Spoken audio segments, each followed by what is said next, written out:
Hello, everyone. The program is Sequence of Events coming to you on the platform of Habitat Studio. I am Oluwafunsho, a lodger, and our topic for today is an interesting one. We'll be taking a look at the journey to becoming one with our guests, a couple actually. Uh, because we love a good wedding and pray for a lasting marriage, we'll be taking a ride through the paradise of a lovely couple where we will get an insight into their beginning and the continued counting of their union. It is with pleasure and great delight that I welcome the Odekunles, Itunu and Ini. Can we just agree in it? Let's begin with a chivalry towards the woman. Itunu, we want to know, what was your childhood like? My childhood, oh my gosh, even when I think about it, you can tell I'm smiling. I actually miss my childhood a lot. My childhood was so nice. And he's here shaking his head. Sometimes I wish I could go back in time. My parents are both pastors, and what I remember most about growing up is having to move a lot. We were moving every couple of years. I was born in Warri, and my dad was a pastor alongside his regular day job. And I remember the first time we had to leave our regular living situation every weekend because my parents were posted to a small city in the outskirts of town to start a new church. And then being the pastors, we had to travel over an hour every Sunday morning, get there before anybody gets there, and we're always the last ones to leave. And then following that, I just remember it being a good time of just being able to see my parents and how giving they were. So growing up for me was, a lot of it was learning from my parents and seeing how sacrificial they were. Just being very flexible. Yes, that's the word. They're very flexible when things need to be done. They're not thinking about, oh, this is so hard, it's so difficult, So we've moved from Warri, and then they planted a church in Ugeli, which is just like pretty close to Warri. And then we moved to Lagos, and then from there we moved to the Netherlands, and from the Netherlands we moved back to Lagos. I had to go to the UK, I had to come back to Lagos. I just learned from my childhood to be, flexible and to an extent go with the flow. Open-minded, be open to people, open to new situations. Like all of these places I've mentioned, if you throw me there, I don't feel like a fish out of water. Like I've learned to be very adaptable, if that's the word. I guess that's the word, right? Mm-hmm. Yeah, so that's pretty much in a very small nutshell what my childhood was like. Interesting to learn. So, Ini, you tell us, what was your childhood like? Thank you, Funsho, for having us. Thank you. Okay, so my childhood was I'll start from the top. I was born into a monogamous family. My father is a pastor. Growing up for me, I was a church boy. My family, I would say, belonged to the middle class, but as we know in Nigeria, the middle class is almost all but non-existent. So it wasn't rosy at all. My parents did their best to send us to schools, what they could afford. Sometimes even going into debt just to pay our school fees, because education in Nigeria is a privilege. Good education, let me qualify that. So I grew up in Nigeria, grew up in Ebute Metta, and the neighborhood I was surrounded by a lot of bad influences, from agberos to people doing drugs, and the police used to raid. I grew up we used to live in a flat of 4 rooms. My parents were very conservative. They made sure that we didn't get mixed up with people in the streets, and I guess that helped me. So yeah, fully a Lagos Nigerian local man. I guess that's what my childhood was like. Can you briefly tell us about how you both met?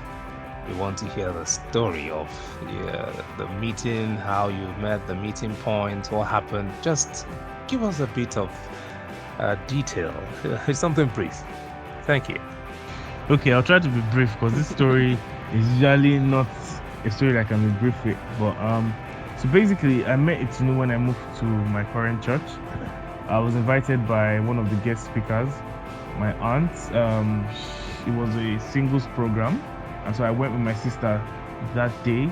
Apparently, Itunu was part of who that registered me, and then on Sunday, apparently, because you didn't even realize. because I didn't realize, yeah. Shame on me, man. But on Sunday, when she read a story just before the sermon, and that was when I guess she caught my ears and my eyes, because I heard her first. I was not looking at the person who was speaking, but once she started speaking, I raised my head and I saw her, and then it was just stamped there in my memory. And then she traveled. I wasn't going to the church at that time, so I went back to my church. When I eventually moved to the church permanently, that was like maybe a month to 2 months later. She was not around, and I think she was gone for like 4 months. So I didn't even see her in church. I kept looking around, but I couldn't ask anyone about her because it would be creepy. I didn't even know. And the funny thing about it was, what made it worse was that I didn't even know her name. And I had a friend, a mutual friend, so she posted on her status. That was when your parents had their wedding anniversary. Yeah. And I saw the picture. I was like, oh, this is the girl. Oh, I was so happy, but I still could not ask, because is a lady also. I couldn't ask her. Like, I just felt like it would be weird. Like, could, but well, me, I'm not just that kind of guy. So I just chilled, and after some time, it just went to the back of my mind. But from time to time, I just remember her, and I was just curious, like, where is this lady? What's this? What is she doing? And eventually, when she came back in October, I just that was the first day I got to know her name, because the pastor announced that, oh, welcome back, it's Inioluwa, and then she stood up, and then it was like, hey. So after church, I just made a mental note, which is something I do normally to people that are newcomers. But this is someone that is not a newcomer. This is our church, But I just made a mental note to say hi to her, because I knew something told me, something told me that there was something. I already knew, like, I knew.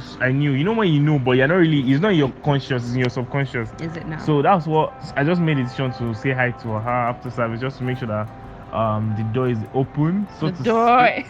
I'm leaving the door. So I went to her, like, hi, exact words, I can remember. Really? Hi, Itunu, yeah, good to have you back.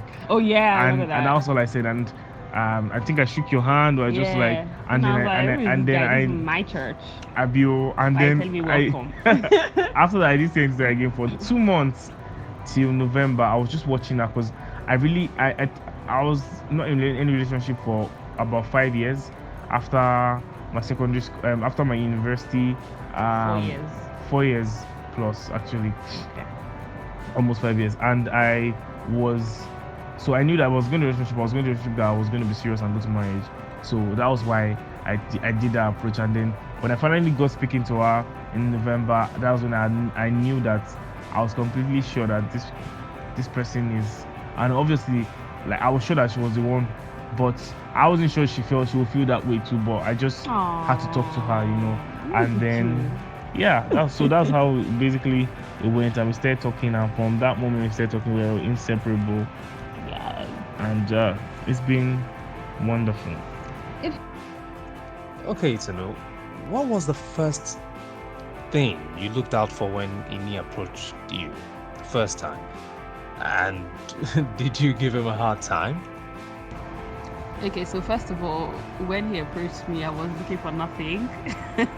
I was really not looking for anything per se, but I was interested. Obviously, like, being a 20-something-year-old person, like, family, not my nuclear family, my family is very, very chill, but like, the aunties and the, distant family friends with the unsolicited comments about where's your husband, like I just didn't care, so I wasn't really looking for anything. Did I give him a hard time? I don't think so, because I'm a very easygoing person and I give everyone a fair chance. Because obviously he wasn't very forthcoming by saying what exactly it was that he was looking for when he was talking to me. But I'm just here for a good time, like we had conversation, we had things to talk about, we had things in common, and it was just that for me. Like I didn't jump too far ahead before he said something. Do you get what I mean? So yeah. During the early times of courtship, some people just allow time to reveal the personality of their interest out of the fear to avoid pretense. While for others, they would most likely talk about their scripts on do's and don'ts. Which was your preferred, respectively? I mean, both of you individually, which was what your preferred? And what was this? And was it the same way it played out in your relationship at that time? So yeah. Okay. Are you gonna? Okay. I think for me it was a balance of both. Yeah. Same for me as well. Yes, but my preferred would be to be upfront and real and personal. I'll just say in terms of preference, instead of just allowing what would I say now, the traits to play out, I'd rather discuss upfront about myself. But if it is for my partner, in this case it's I would not demand. I don't think I'm someone that had a list of I want you to be like this, I want you to be like, oh, this kind of person I'm looking for per se. I want you to be yourself. I want you to be real. That's why I say it's a bit of a balance. Yeah. For myself, I'll be upfront I'll be upfront with you. I owe you that honesty, because what we believe in is we're not dating to try, we're dating to make it work and go on into marriage. So no one is perfect. So I'd rather be upfront and personal with you. But when it comes to you, I'll take what you give me. Do you understand? So I would not come to you and say I want you to be this, I want you to be this, or this is what I'm looking for. If you're not going to be that, you can fit into me. So that's what I would say for me. That's why I say it's a mixture of both. Yeah, definitely.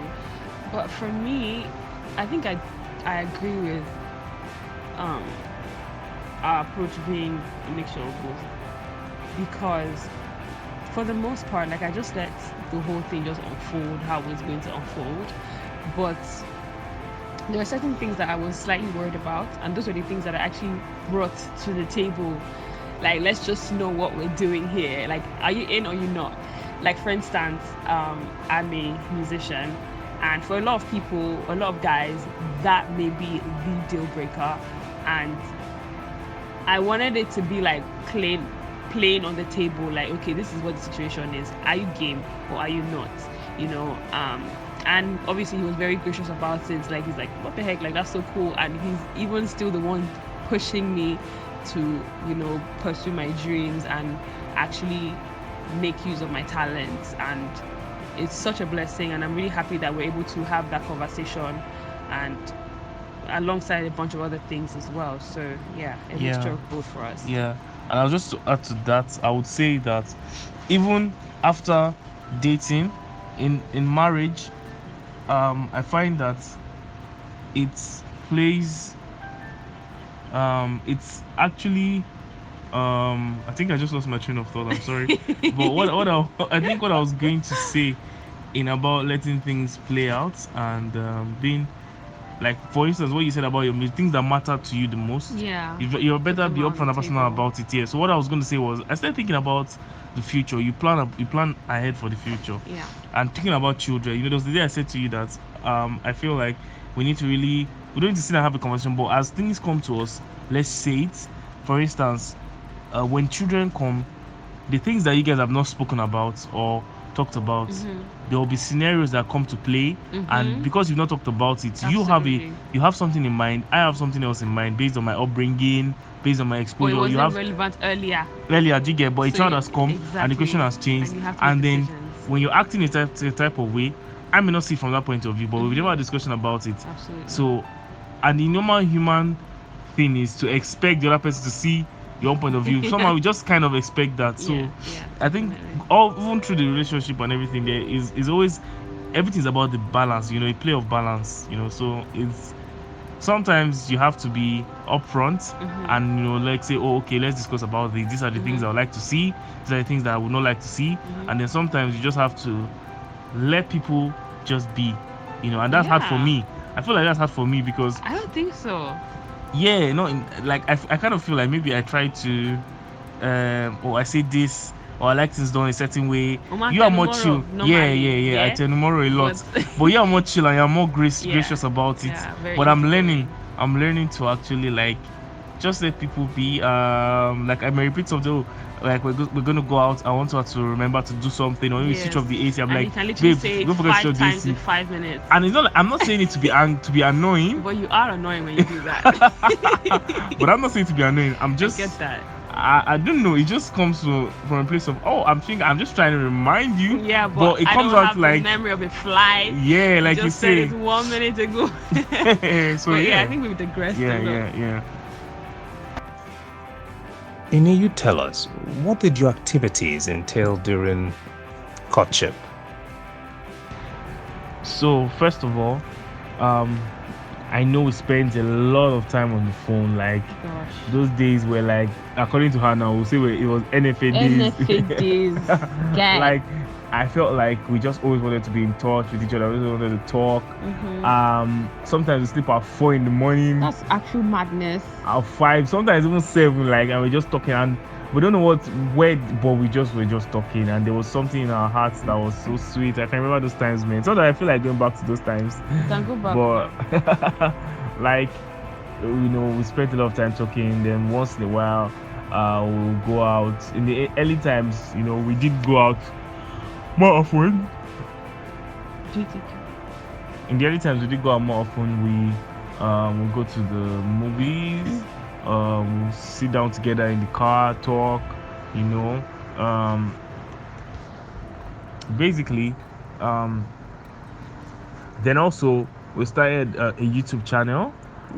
Also we started a business. It's called Inioluwa and Itunu. Yeah, the channel is called Inioluwa and Itunu. Well, we started a business also that was supposed to be a couple's fashion line. It was called Anko. But we just put it on hold for now, I guess. We just started in love. We started building our lives together. Actually, that's what I would say our courtship entailed. You know, building our lives together, because we were sure from the jump that this was not a trial and error. It was not a test. It wasn't a joking story. Yeah.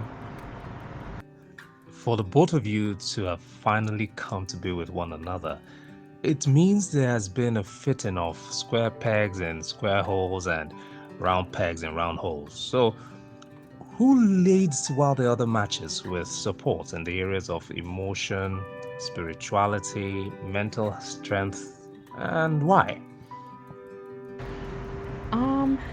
I think in the area of emotions, I feel like we're kind of balanced. I don't think we have a leader and a follower. Yeah. Like, it's a dance. It's an organic. Oh, that's thing. cute. Yeah, it's a dance. So sometimes I lead, sometimes she leads. Yeah. Yeah, depends on the context. Spiritually. Spiritual things. We're both very spiritual, even individually. Yeah. But when it comes to doing things jointly, I think Ini is like the driving force, because I could be very in my head about things, and I might pray.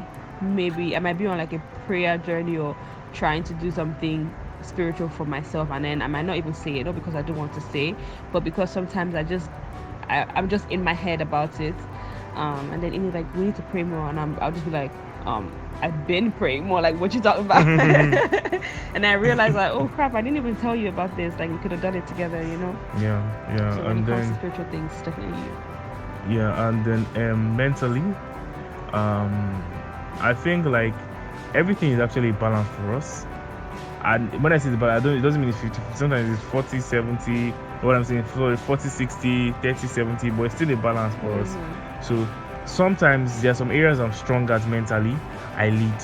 You know, there's some areas that she's strong at she leads. So there's no really clear cut defined role, and I feel like that's something that many people in marriages struggle with, because we've been taught popular culture, religion to say that a man is the leader in the house, and yes, a man is a leader in the house ordained by God, in the head, and so there's no, like, it's not a jostle for power.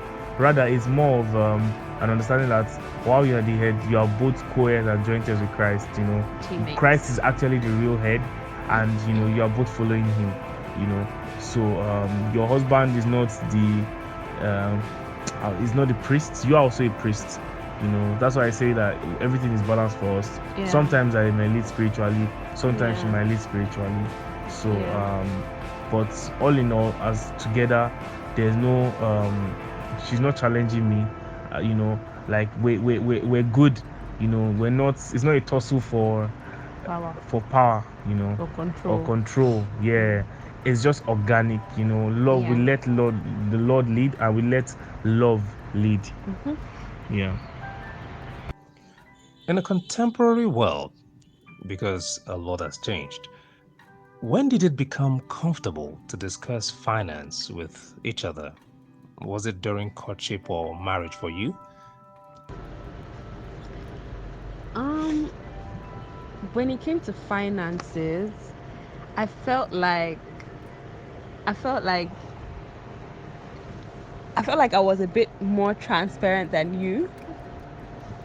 I feel like I had to dig when we're talking about it. I felt like I In what literally way? had to dig. About my personal finance. Yeah. Yeah, You sure? a little, just a little bit. Like, it wasn't like you were hiding, but it was like a bit evasive. That was just my own perspective, because we have very different backgrounds, and the assumption is, oh, this girl is balling. She has all the funds in the world. She can just decide to up and go to Dubai tomorrow, which is definitely not the case because at the time, like, that's my parents' money. Their money is their money. My money is my money. And with my finances, the way my finances are set up, I can't go to Dubai tomorrow. Do you know what I mean? So I felt like, maybe it's just all up in my head, but I felt like I was okay saying that, yo, listen, this is where I'm at with my finances. But I felt like I had to dig a little bit, like just probe a little bit with you. Like, you were very honest about it, but you were not like forthcoming. Yeah.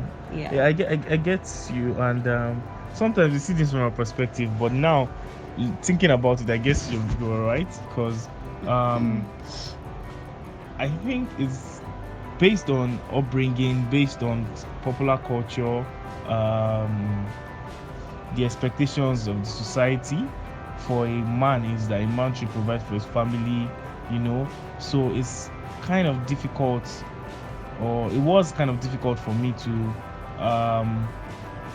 not be to present myself as someone that is not able to provide fully. Do you get what I mean? So I felt like before we met, funny stories, I resigned 2 months before. I resigned in September. We started talking in Was it November. actually 2 months? Yeah. Wow. So I had some I had some money saved, some savings, but at the beginning tried to take you out and all that, and but I guess you're right, and I wasn't forthcoming to say, oh, I don't have money, because also I had this thing that, because I knew our relationship was growing, and I knew that if you knew my situation, I knew that you want to help in any way you can. Do you get? But I didn't feel comfortable help. Not receiving help, like presenting that, because I knew what it will precipitate from you. I knew that it will make you want to feel like, oh, okay, can I send you? Do you get what I mean? I didn't want to put you in that situation. I'm definitely that person. So yes, so I knew, so I didn't want to put you in that situation. That's why I wasn't forthcoming. I would rather just do what I would do what I had to do. Try to take you out once or twice, buy gifts, literally once or do, twice, and I don't think it was not surprise, babe. Babe. It was more than Babe. that. We went to see We are a mentioned play. Oh yeah! Oh my God, See? that was so nice. Wow. Yeah, Wow. sorry. Yeah, sorry. Wow. Okay. Anyway. I remember a Father Boy and the play. Tell me another one. Went to see movies. Went to see the movie once, twice. Exactly. One of our, yeah. Okay, fine. You tried. I tried. Well, according to my according to my financial state. So I guess that was. So for me, it was more of an honorable thing to try to keep you from, quote unquote, knowing my full financial state at that time. But that's actually very thoughtful of you. But I don't want us to just go on with this question too long. Yeah. But yeah. Yeah. So that's pretty much it. Yeah, but for you, you're very open. I guess. I trust your relationship, like many, must have been tested by turbulence during the flight of your relationship. I mean, during courtship. And it brings me to ask, how did you manage to survive the biggest hit? How large was the flame, and who or what was the firefighter that extinguished the situation? To be honest with you, right now I can't really remember the major fights. Like, I feel like we're both big on reconciliation, and like, we're not troublemakers, both of us. You don't remember, I remember. Well, let me just finish. Like, I can't say like I can identify one huge landmark fight. You get what I mean? For me, I don't think I can remember. Well, maybe you have something in mind, but I don't, to be honest. I definitely but remember. Let me just wrap up what I'm trying to say. So, but what I'm trying to say is, like, that's not so that we didn't have fights. Like, I'm trying to say that we had fights. We had fights so much that there was no one that stood out to me. You know, and but I'll say that in terms of reconciliation, I think it was both of us, but most times, because Itunu is someone that would our own style of dealing with issues or conflicts is she would need some time to process it, because she has a tendency to blame herself sometimes, so she wants to really be sure that she didn't play any role or active role, she's not the one at fault, so to say. But me, I was just a spontaneous guy. I didn't used to. Catching you. You know, and I didn't used to like worry about like, am I the one that is wrong or not? You know, and many times, to be honest, I found that I was always wrong, because young into a relationship like this, like when you're in the early stage, sometimes your ego starts to play out, and you're just wondering, is this me? You know, I had so many moments like that. I'm just like, why did I go down this path? You know, and then at those times, same way, I'm not afraid to make mistakes. I'm also not afraid to apologize. That's one thing I know about myself. Yeah. And I said to her very early in the relationship that if I make a mistake, I'm not going to try and... I'm not the kind of person to not want to say I'm sorry when I genuinely have realized it. You know, once I realize it, that's all it takes. I'll apologize. Yeah. I know that we've definitely had lots of tiny squabbles. Yeah, but nothing major. But I definitely know we've had one major one where I needed to go for a little drive because I needed some space. Oh, really? But yeah. What was the one? I drove all the way to Yaba from our house. Anyway. I don't know about this. Yes, you tell me you drove to Yaba. Where was I? Yes, you absolutely do. I was in my own house. Your own house. We live in the same house, fam. What do you mean your house? Oh, I thought we were talking about during courtship. Is it during courtship? Yeah. Oh, okay then. So no. Okay, but in marriage, yeah, we've definitely had lots of small fights, but I think just one major one. But really, once I got back home, we squashed it. We literally had a talk, and I think it's so important when you have issues with your partner. Like, it's just important to remember that nobody is out here to just mess up the situation. Do you know what I mean? Like, nobody's out here to scrub the marriage normally. So most times it's a misunderstanding, and the only way you can squash misunderstandings is by having a conversation that Makes encourages understanding. understanding. So that's what we did, and I'm really happy that Ini is very big on talking. I like to talk in my mind, but it just doesn't play out in reality. Yeah. I can actually walk up to you a million times in my head and be like, yo, can we talk about this? But Itunu cannot get herself to just be like, can we talk about this? I don't know why, because I'm just like, I don't want you to be mean to me. Yeah, and it was one of the things that frustrated me at first, because I like to reason things out. I like to understand. Like, I if I do know, too. if I I just yeah, like and you do, initiating but it. yeah, she doesn't like initiating it, and at the point it became kind of like I started feeling like, You were was I pissed the off. one? No, I wasn't just You were pissed pissed off. off. No, I don't think pissed off was, but I just felt exasperated, and I just felt like, is it that I'm the one just trying to? I'm not the one that's putting all this effort, But I realized that in her own way, she's also, because when I go and meet her and we talk,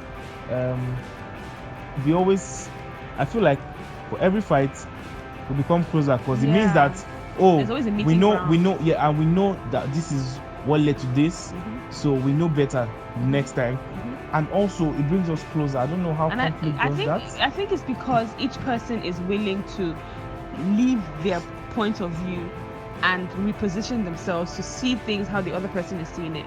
That's really what has helped us, because you do it, I do it too, and then it kind of builds an understanding, and that understanding of your partner makes you closer. Yeah. So I Yeah, think that's pretty much it. answered the question. As a result of that, what lessons did you take away from it about your partner? Okay. Do you want to go first? No, you go Okay. first. So basically, I believe this question is talking about like from our past conflicts and resolutions and all. What is it that I have learned about it, I think I've learned that Itunu is very soft-hearted, and sometimes on the exterior people might see her and just feel like she's a tough lady and that you can't walk up to her. So it amazes me when people look at Itunu and feel that way, because I'm like, this is she's not like that, or maybe she's not like that to me. I'm not like that, period. Like, Yeah, I anyone don't who think you're knows like me that. knows I don't think you're I'm a like that. softie.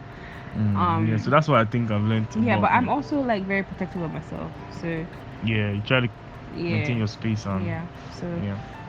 anyway, for me,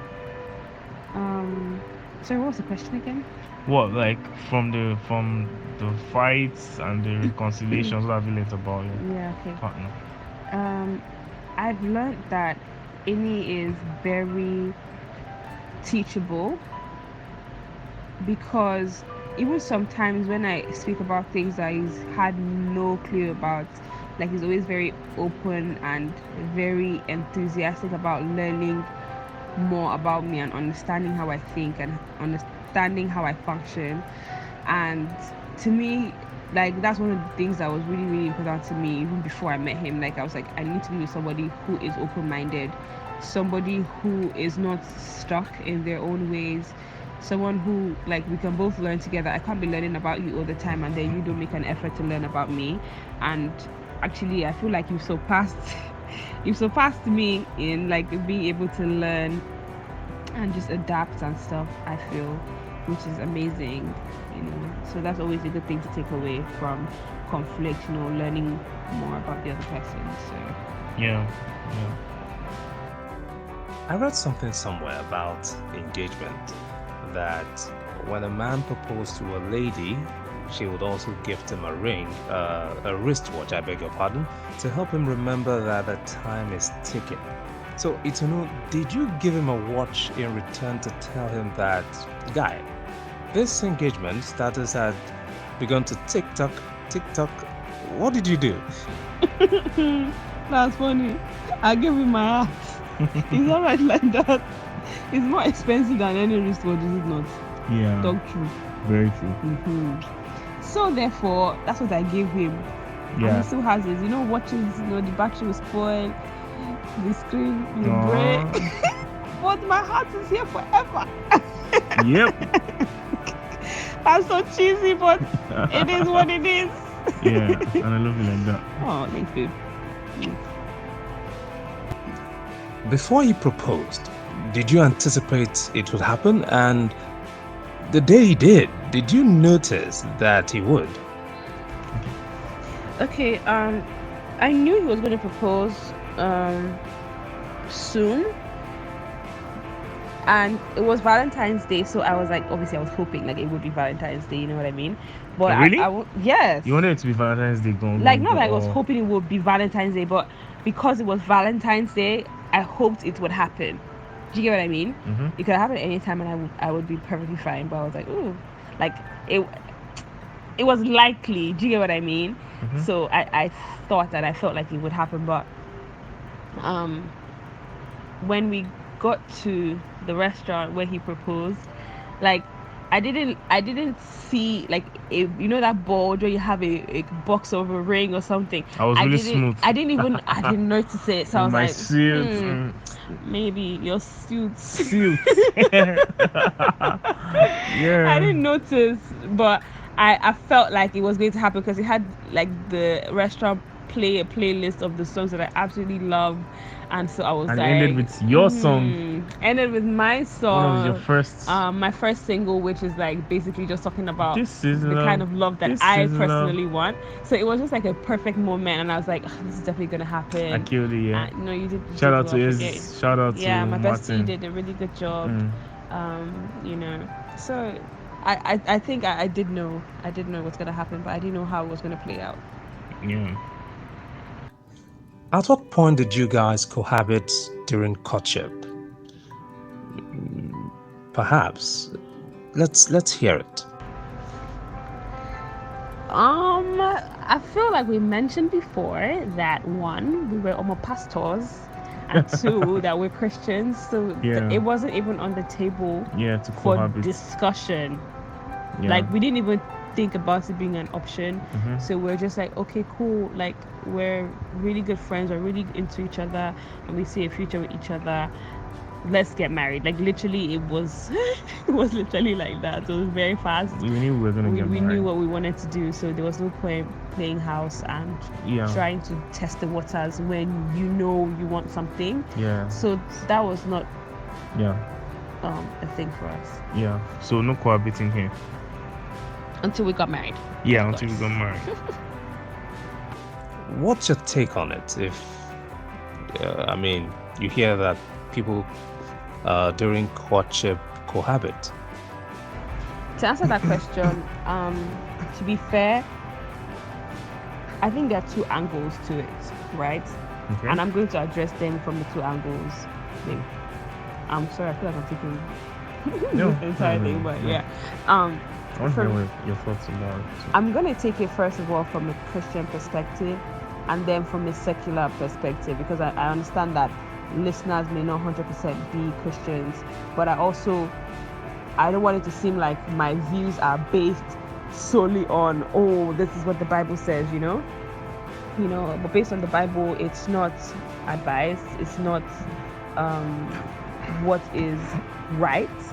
So when it comes to our beliefs and our Christian walk of faith, it's just not a thing for us. But when it comes to like a secular setting, right? Just imagine we're not Christians, we're just regular people. I feel like if you're living together already and you're doing everything like a married couple are doing, then what is the point? You're married. Like, just go get married. I feel like moving in together without getting married is just like you want everything from a marriage without the commitment, and that in itself is questionable.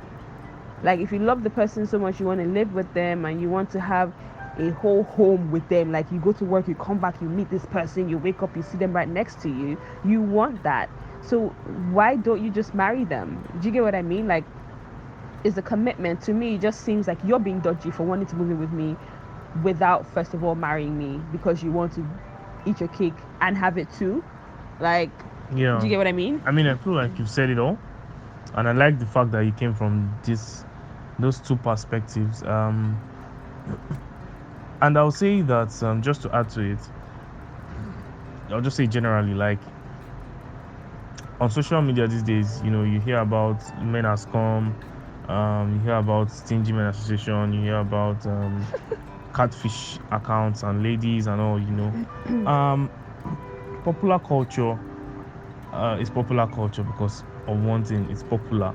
you know um Someone made it popular to cohabit, or something became a trend, and started happening. And a lot of people began to feel like you said, they want the benefits of marriage without committing, to marriage, so to say.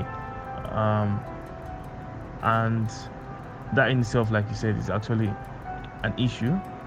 So I guess from what we said, you know where we stand on cohabitation.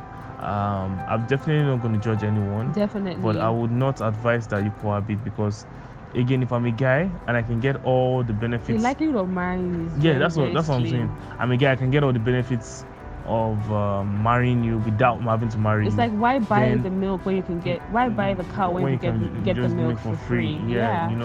So I don't need to. It doesn't incentivize me. So for ladies who feel like cohabiting might make him marry you, no. However, I also know a friend who was cohabiting with the guy before they got married, but now they're married, and it didn't take like a year.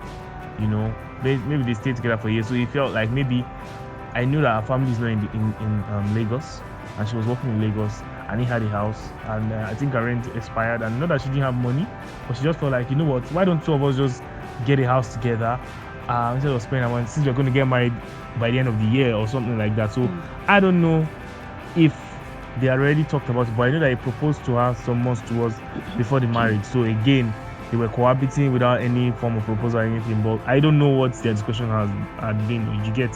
So that's why I'm saying that I can't judge. To each his own. Yeah. But I mean, generally, I would not advise you to cohabit with someone you're not married to, because it will just. Because it's like, how many people do you want to cohabit with before you find the one? yeah. All right. So yeah. On a final note, what advice do you have for intending couples?